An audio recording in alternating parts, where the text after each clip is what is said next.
주식 투자 심플하게 충분하게 스텝스. 투자자의 입장에서 빠르고 정확한 시황을 전달드릴 최경진의 퀵시황입니다. 오늘 오전보다 낙폭은 축소되었지만 재미는 없었던 시장이었던 것 같습니다. 어떠셨나요?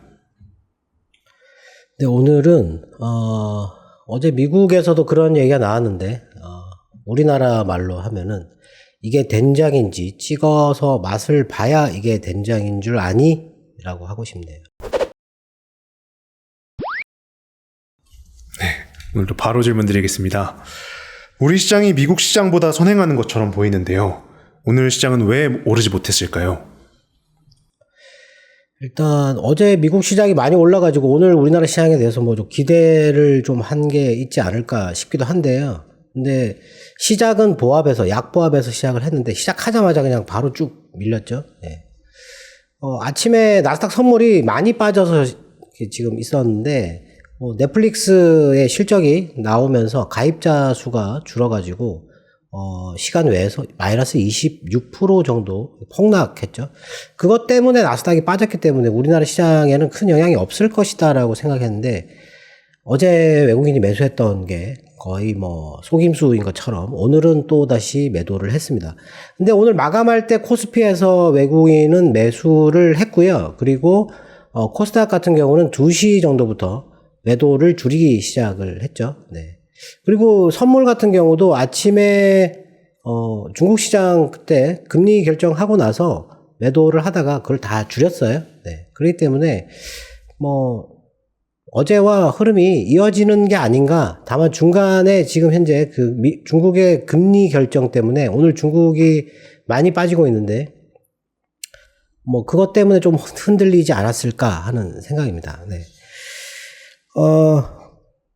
먼저 이게 뉴스를 보면요. 일본의 어제 2월 산업 생산이 나왔는데 2월 수치니까 사실 뭐 크게 중요하지는 않은데 엄청 좋게 나왔어요. 월간으로 2%가 증가를 했는데 이게 이전은 마이너스 2.4%였고 설비 가동률은 월간으로 1.5%, 이게 마이너스 3.6%였어요.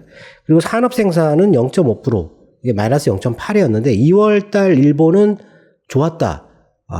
그렇게 보면 될 것 같고 인도네시아는 금리를 3.5% 동결을 했습니다. 어제 인도네시아 인구를 이렇게 친절하게 써주셨는데 제가 확인해 보니까 2021년 7월 기준으로 해서 2억 7,500만 명 정도 됩니다. 네.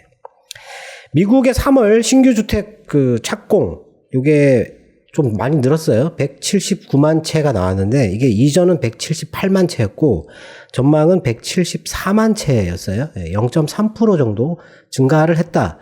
지금 현재 미국의 주택 가격은 계속 높은 상황에서 유지가 되고 있다. 근데 집을 사기가 좀 많이 어려워지고 있다. 수요도 많이 떨어지고 있다. 하여튼 그런 얘기들이 있었고요. 그리고 4월 16일 레드북 지수가 나왔는데 이게 이제 소매 판매 관련돼 가지고 얘기하는 건데 경제 지표 소매 판매는 이전 지표를 얘기하는 거고 이거는 지금 현재 지표를 얘기하는 거기 때문에 과거 대비해 가지고 개선이 되고 있냐 안 되냐를 보여주는 그런 지표인데요. 이게 좋게 나왔어요. 예. 15.2%가 나왔습니다. 이전은 13.4%였는데 소매 판매가 조금 개선이 되는 게 아닌가 하는 4월달 들어가지고. 네. 그리고 미국의 원유 재고가 어제 많이 줄었는데 어제 유가는 많이 빠졌어요. 유가가. 예. 유가가 급락을 했는데 아마 IMF의 세계 경제 성장률 하향 때문에 수요 감소 이런 생각이 들지 않았을까 하는 그런 생각도 있습니다. 네. 그리고 중국의 성장률을 잇따라서 여러 금융사들이 하향을 했는데 UBS, 바클레이스, 스탠다드 차터드, DBS 홀딩스, 뱅크 오브 아메리카 여기서 거의 0.2%에서 거의 0.8% 정도를 하향을 하고 있어요. 지금 봉쇄의 충격이 좀 클 것이다. 이렇게 보는 것 같습니다. 그리고 러시아 외무장관이 현 단계에서는 핵무기를 쓰지 않을 것이다 라고 얘기를 했는데 믿을 수 있는지는 모르겠습니다. 지금 마리우폴에 있는 아조우 스틸이라고 하는 제철소에 지금 포위되어 있는데 오늘 도청한 게 나왔는데 3톤의 무기를 떨어뜨릴 것이다라고 얘기를 했어요. 그래서 아예 다 없애버리겠다. 이 러시아 그 장교가 통화하는 거를 도청을 했는데, 네. 재래 무기만 써가지고 지금 그 아조우 스틸 그 지하가 거의 뭐 하나의 도시가 있다고 합니다. 그 지하에 지하 시설이. 그리고 이 폭격을 막는 강판이 엄청나게 두꺼운 그런 거를 써가지고 거기에 피신하기가 엄청 좋다. 그 규모가 우리나라 여의도보다 조금 더 크다고 하네요. 엄청난 거죠. 네. 거기에 지금 다 갇혀 있는데 민간인도 있다. 뭐 구원해달라. 뭐 하여튼 그런 얘기들도 있었습니다. 그리고 시티그룹이 그 경기 침체가 올해는 좀 약하지 않을까 싶고 내년에 중후반에 좀 이게 강해질 것이다. 이렇게 얘기를 했고 내년 상반기 정도에는 아마 이 침체에 대해서 반영하지 않을까. 이렇게 얘기를 했어요. 그리고 어제 그 골드만삭스가 2년 내 침체할 가능성이 35%라고 했는데 1년 내 침체할 가능성은 15%라고 했습니다. 15%. 네. 올해는 괜찮다라고 봐야 되겠죠. 금리가 어느 정도 수준까지 올라가기 전까지는 괜찮다라고. 네. 그리고 IMF가 올해 그 성장률을 다 하향했는데 세계 경제 성장률을 3.6%로 하향했고요. 그리고 미국은 3.7, 유럽은 2.8, 일본은 2.3, 중국은 4.4, 우리나라는 2.5. 우리나라가 3%에서 2.5로 좀 크게 내렸어요. 네. 일본은 2.4에서 2.3으로 내렸어요. 0.1% 내렸거든요. 이런 거를 보면 사실 엔화 약세를 설명할 수 없습니다. 오늘 뭐 무역수지 얘기하는데 무역수지 상당히 많이 줄었거든요. 네. 그렇기 때문에 지금 현재 엔화 약세는 그걸로 설명하기가 좀 어렵지 않겠나. 그리고 시카고 연은 총재가 연내에 2.5%까지 금리를 인상할 수 있다. 이렇게 얘기를 했고 3%를 넘을 수도 있다. 네. 그런 얘기를 했어요. 그리고 경제에 피해 없이 금리를 올릴 수 있다. 이걸 또 강조를 했어요. 그러니까 금리 올린다고 겁먹지 마라. 이렇게 계속 얘기를 하고 있고 근데 아틀란타 연은 총재는 중립금리가 1.75로 낮아질 것이다라고 얘기를 했어요. 네. 이 사람의 얘기가 제가 보기에는 맞지 않을까 싶거든요. 물가가 이렇게 높은 상황에서 중립금리가 2017년보다 높게 나올 리가 없어요. 그게 2017년도에 2에서 2.5% 정도였는데 물가가 그때는 물가가 2%였고 지금 이거는 물가가 8%잖아요. 근데 금리를 이렇게 올릴 때 충격이 이 금리를 넘어서 나타난다라는 거는 제가 보기에는 이론적으로나 그냥 뭐 상식적으로 생각해봐도 그럴 일은 없다라고 보여지거든요. 이 사람의 얘기가 맞지 않을까. 1.75 정도, 1.5% 정도까지 올라가면 조금 긴장할 필요가 있다라고 봐야 될 것 같고요. 근데 금리가 어제 미국 금리가 2.98을 넘었어요. 네. 3%를 돌파를 하면 2018년도인가 2019년도 하여튼 그때 3%를 넘었었거든요. 네. 그때 이제 미국 경기가 꺾이기 시작했었어요. 네. 근데 지금 3%를 넘으면 아마 조금 안 좋지 않을까 하는 그런 쇼크가 살짝 발생할 수도 있지 않나 하는 그런 생각도 듭니다. 네. 그리고 그 어제 미국 시장이 오른 거에 대해서 지금 어제 제가 이게 믿을 수 있느냐 속임수냐 이거에 대해서 제가 말씀을 드렸는데 미국 시장에서 그런 얘기를 했어요. 애널리스트 한 명은 이거 믿을 수 없다. 지금 베어마켓 랠리, 하락시장 랠리이기 때문에 이런 반짝 상승은 믿을 수 없다. 금리가 이렇게 올라가는데 기술주가 반등하는 거는 도저히 상상할 수 없다. 라는 식으로 얘기를 했고 JP 모간의 그 애널 같은 경우는 나쁘게 볼 이유가 없다. 라고 했는데 소형주와 고베타 시장에서는 단기 랠리가 가능하다라고 했어요. 단기 랠리. 예. 이 사람은 안 좋게 볼 이유가 없다라고 해가지고 단기 랠리라고 했어요. 네. 두 개 합하면 결론적으로는 안 좋다. 예. 그게 아닌가 싶은데 하여튼 뭐 이렇게 싸우고 있습니다. 지금 믿을 수 있느냐 믿을 수 없느냐. 그리고 멕시코 의회에서 그 리튬을 국유화하는 법안을 통과시켰어요. 네. 이게 원자재가 많은 나라는 참 좋겠습니다. 네. 그리고 G7 회의에서 그 미국하고 영국이 우크라이나에 추가로 무기를 지원하는 걸 또 얘기를 했어요. 지금 미국 같은 경우는 1억 달러 정도, 1조 원 정도를 추가로 지원하겠다라고 얘기를 했고, 영국도 뭐 미사일하고 장갑차하고 뭐 이렇게 하겠다고 했는데, 독일도 뭐 무기 지원에 대해서는 얘기를 했는데, 다른 나라들이 엄청나게 많이 비난하고 있어요. 네. 관망 그냥 이렇게 남의 일 보듯이 하고 있다, 이런 식으로. 그리고 그 우크라이나에 전투기가 공급이 됐습니다. 전투기가 부품하고 같이 공급됐다고 미국 국방부 대변인이 얘기를 했는데, 어느 나라에서 지원을 했는지는 밝히지 않았어요. 네. 그 밝히면 좀 러시아한테 찍히잖아요. 네. 안 좋으니까 그런 건 얘기는 안 했는데, 하여튼, 필요한 전투기가 그래도 조금이라도 공급이 됐다. 그리고 일본의 3월 무역 수지가 나왔는데, 이게 단위가 제가 보기에 좀 뭔가 좀 이상한 것 같은데, 뉴스를 보면 57조라고 얘기를 하고 있어요. 57조. 그러면 한 500억 달러 이렇게 돼야 되는 게 맞는데, 오늘 그 데이터 나오는 그 사이트에서는 4,124억 달러라고. 이게 단위가 이렇게 되면은 거의 뭐 450조 정도 되는 건데, 이게 맞는지 싶어가지고 값어치를 또 그냥 그 사이트에서 봤는데 그렇게 나오고 있어요. 네. 그게 좀 이상하다. 하여튼 뭐 그런데 이게 이전은 6,627억 달러였고 전망은 1,000억 달러였는데 4,000억 달러가 나왔다라는 거죠. 예, 전망보다 엄청나게 안 좋았다. 이게 왜 그러냐면 이게 에너지 수입 때문에 이런 건데, 에너지 가격이 많이 뛰었기 때문에 그런 거고, 1월 달에 이게 지금 이 수치보다 5배나 많았어요. 무역 적자가. 그게 이렇게 2월 달에 한 60% 정도가 줄었다가 지금 또 줄었거든요. 예. 줄고 있어요. 이 일본의 무역 수지 적자가. 예. 그리고 일본의 그 3월 수출이 14.7%가 증가했다고 했는데, 이게 이전은 19.7%였어요. 그리고 전망이 17.5%였는데 기대치에 못 미쳤다.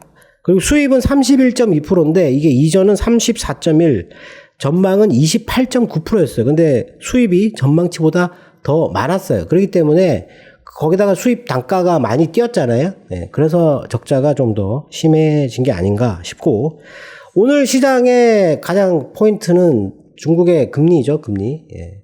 10시 15분인가요? 그때 발표가 되는데, 그때 그게 나오고 나서 동결이었어요. 동결. 3.7, 4.6 동결이었는데, 동결이 되자마자 엔화가 갑자기 급락을 합니다. 129.47엔 정도까지 올라갔다가 갑자기 128엔 가까이 이게 떨어지거든요.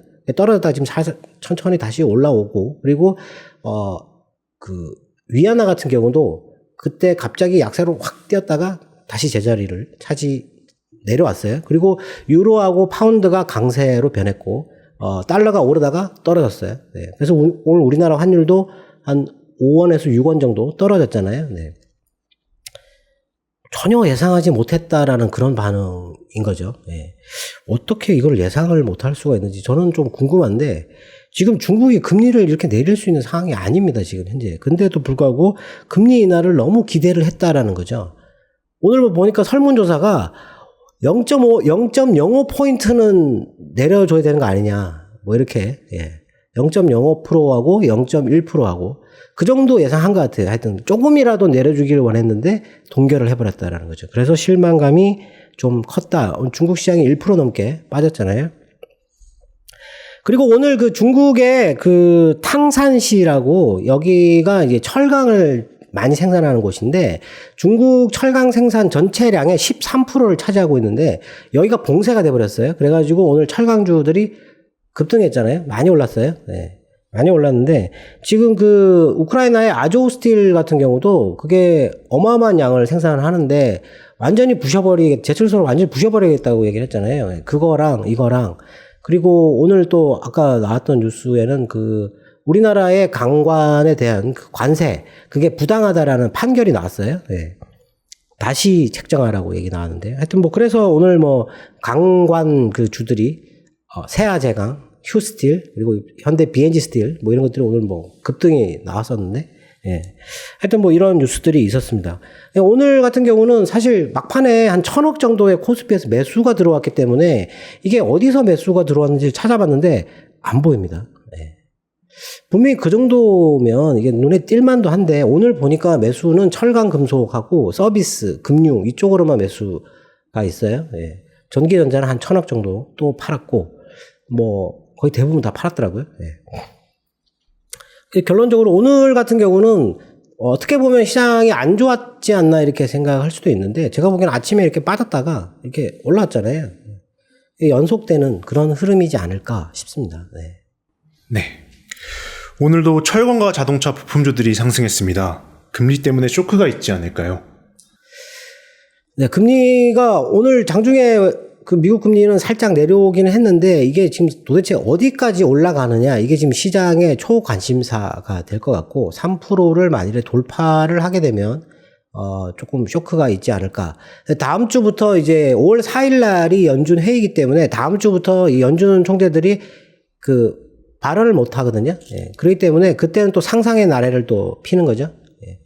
그렇게 돼가지고 또 안 좋게 얘기할 수도 있는데 하여튼 지금 현재 금리가 많이 오르면 단기적으로는 쇼크가 나올 수도 있다. 근데 오늘 그 보니까 4월 달 들어서 지금 주가 계속 빠졌잖아요. 빠져가지고 도대체 얼마나 빠졌나 봤더니 뭐 미국은 뭐 S&P는 한 1% 조금 넘게 빠졌고 나스닥이 지금 4% 정도가 빠졌어요. 예. 그런데 이머징이 보니까 다들 지금 형편없이 빠지고 있습니다, 지금. 예. 인도도 한 4% 빠졌고, 그리고 브라질도 한 그 정도 빠졌고, 베트남이 좀 많이 빠졌어요. 5% 정도. 지금 어제도 많이 빠졌고, 그저께도 많이 빠졌고, 오늘도 반등이 그렇게 미미한 정도 수준인데, 이머징이 확실하게 안 좋아지고 있는 게 보이잖아요. 네. 이제 지금 이머징 쪽에서 돈이 이제 차익 실현하는 거죠. 이머징 시장이 엄청 좋았잖아요. 예. 차익 실현해서 돈 뺀다. 이렇게 봐야 되는데, 어제 제가 엔화가 간다 그랬더니 그게 도대체 무슨 의미냐라고 이렇게 물어보셨는데, 미국의 얘기를 듣고 어떤 금융에 관련된 그 작전을 쓰게 될 때, 이게 제 생각입니다. 예. 심증은 있는데 물증이 없어요. 근데 예전에 한번 그런 적이 있어요. 엔화를 동원한 적이 있거든요. 미국이 달러를 동원해서 공격을 하면 이게 티가 나게 돼 있거든요. 티가 나게 돼 있어요. 그렇기 때문에 다른 통화를 동원을 하는데 유로는 말을 안 듣지 않습니까? 그 사람들이 말을 안 듣고 동원할 수 있는 게 엔화밖에 없잖아요. 그러니까 그 미국의 대통령하고 일본의 총리가 만나가지고 뭔가 얘기를 했는데 뭐 이게 어떤 얘기가 안 나온다. 그러면은 뭔가 뭐 물밑에 어떤 협약이 있지 않을까. 보면 일본이 미국 말을 엄청 잘 듣잖아요. 네, 잘 듣는데 엔화를 동원을 하는 자금이 엄청나게 크게 동원할 수 있어요. 예. 말 잘 듣습니다. 무한정 찍어내가지고. 지금 일본의 정책을 가만히 보면 아주 무리하게 끌고 가는 게 보이잖아요. 국채금리가 0.25%로 못을 박아두고 금리가 이렇게 올라오면 무한 매입을 해버리고 있어요. 시장에다 돈을 그냥 막 풀어버리고 있다는 거죠. 지금 현재. 아무리 일본이 물가가 낮다고 해도 그렇게까지 풀면 부담이 될 수밖에 없는 거잖아요. 그리고 엔화가 지금 이렇게 뛰니까 기업들이 지금 현재 이거는 너무 심하다라고, 예. 이게 지금 고통스럽다라고 얘기할 정도인데도 불구하고 계속 그 정책을 고수하고 있다라는 거죠. 보니까 엔화가 뛰기 시작한 게 115엔부터 뛰기 시작했어요. 그게 3월 초거든요. 3월 4일부터, 3월 5일부터 뛰기 시작했는데 거의 뭐 지금 2달 가까이 계속 이렇게 그냥 이렇게 완전히 가파르게 이렇게 올라가고 있어요. 네. 이렇게 올라갈 이유가 있습니까? 환율이? 일본이?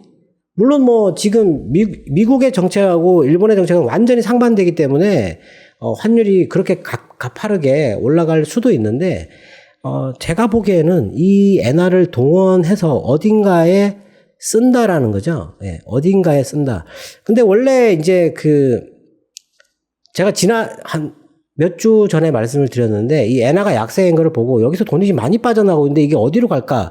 브라질이 아니겠느냐, 브라질이. 왜냐면 브라질이 지금 경기가 좋으니까 다른 데를 다 살펴봐도 브라질만큼 좋은 데는 지금 아직 없으니까 그쪽으로 들어가는 게 아닌가 싶었는데 그게 아닌 것 같다라는 거죠. 왜냐면 위안화가 살짝 강세였다가 이게 약세로 돌아섰던 적이 있어요. 이렇게 지금 거기서 이렇게 멈추다가 어저께 갑자기 이렇게 엄청나게 많이 약세로 움직였어요. 어제 보셨는지 모르겠는데. 이 위안화가 갑자기 왜 이렇게 약세로 갈까 싶었는데.